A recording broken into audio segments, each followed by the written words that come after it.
இன்னைக்கு lunch combo என்னன்னு பார்த்தீங்கன்னா, வழக்கம் போல வாரத்தில 2 நாள் கீரை ரெசிபி இருக்கும். ஸோ, அது மாரி இன்னைக்கு பாலக்கீரை கடைசல் தான் சூப்பரா கடைஞ்சாச்சு. இன்னொன்னு இந்த கீரை கிளீன் பண்றது கூட ரொம்ப ரொம்ப ஈஸியா இருக்கும்.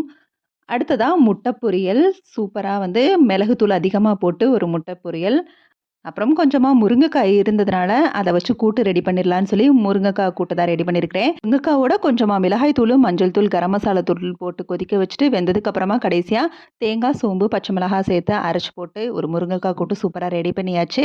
சாதம் சிலிண்டர் இஷ்யூ வந்ததுலேருந்தே குக்கர்ல தான் வச்சுக்கிட்டு இருக்கிறேன். ஸோ சாதம் குக்கர்ல தான் வச்சு சூப்பரா சாஃப்ட்டாவும் அதே சமயத்தில வெர வெரைக்கா இல்லாமலும் நல்லா வெந்து வந்திருக்குது.